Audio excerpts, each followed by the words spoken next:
we need to add an API that will retrieve all of the inquiry and will send it back to the request. So here I will add a region and I'll call this as API calls. We will end the region. Between that region, I will add an HTTP GET request. And for that API request, we'll call it public. IAction result will be the return type. Let me call this get inquiry list.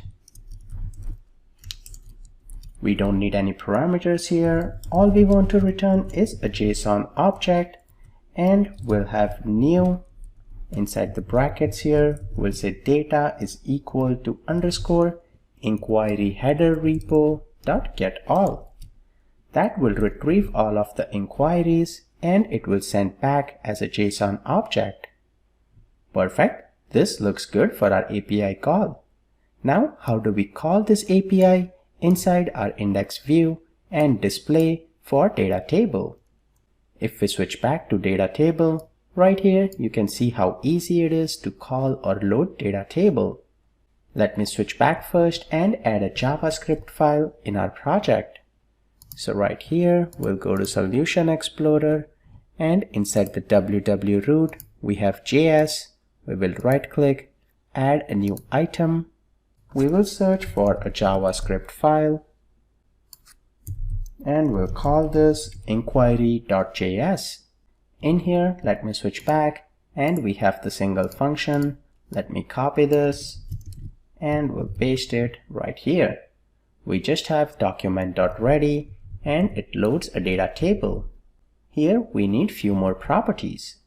So first let me add a variable here called as data table, and we will split out loading of data table inside a new method.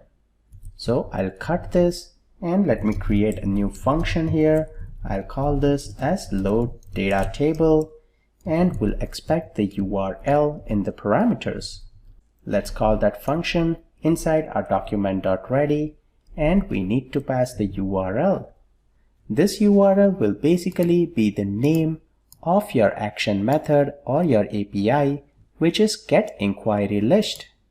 Let me copy this, we'll switch back and paste it. Then we need to load the data table. So we'll say data table is equal to $, and we need to get the ID. If we go back to our index, you can see the table ID we have given is TBL data. We'll copy this, and in here we'll say hash and we'll paste that. Dot, we will load the data table on that. Make sure you do not make any case mistake in here. What we want to write here is how the data table will be loaded. So that will be loaded using an AJAX request, and what will be the URL. So the URL is /inquiry/ plus we have the name of URL. Now if you want, you could have done this in a single method, like you can cut this get inquiry list and paste it right here. That should also be sufficient. But if you have to add things later on, like filter based on status and things, then if you had it in here and you're calling based on URL, that is more helpful. But for our scenario, this will be sufficient as well. Then we need to define the columns here. So for columns also, we need to define what are all the columns in an array. So this curly braces will not be sufficient. We need a square bracket for an array. In here, we need to define how many columns we have. We'll define the data, which will drive that what we will be displaying inside the data table. First, let's keep it as ID, and we can also define width of the column. So let's give ID a width of 10%. This looks good for 1. Let me paste it 3 more times. If we go back to our index, next columns that we have is name, phone number, and email. So in here, let's have full name. That's what we have in the database. And we have phone number. Next, what we have is email. And we need a button that will take us to the details page. So for that details, what we'll do is we'll add one more, and details, we need to display a button. Now button will have a data of ID, because when we go to the details page, how do we navigate? We navigate what is the ID of the inquiry, and based on that we load the details. So when we go on details page, we need the ID of inquiry. That being said, here we need to display a button. So we will be using the render here in data tables, where we can render HTML. For render, we will be adding a function which will have data here, and this data is basically the ID. So in this function, we are passing the ID of the inquiry. So when we click on that button, we need to navigate to that particular page. Now here we need to have HTML. I'll use the double tilde sign so that we can break it in separate lines and it can still recognize that. So in here we will add a div, give it a class of text center.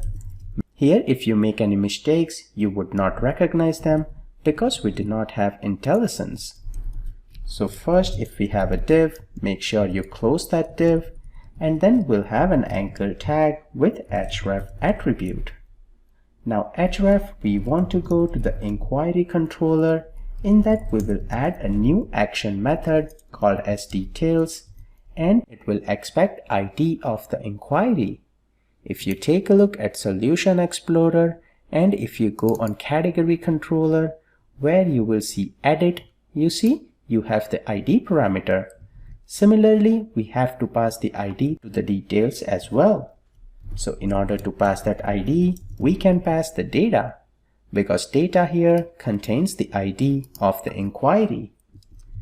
Then we just need to add some of the Bootstrap classes, btn, btn success, and text white.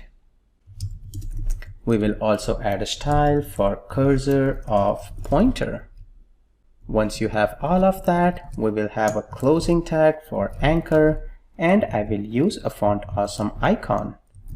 So I'll align this, and I'll have I give it a class of FAS, FA, edit, and the closing tag. So with this, we wrote quite a few static content for loading our data table inside inquiry.js. The last column here, ID, let me also add width here, and I'll give it 5%. I can change the width of the other columns here to give a little bit of more room. With this, our inquiry.js is complete. We still need to use our inquiry.js inside our index page to see everything come together. That being said, there are quite a few of static content inside inquiry.js, because of which what I have done is in the snippets, I have also provided you inquiry.js, so you can copy this and use this directly rather than typing all the static content.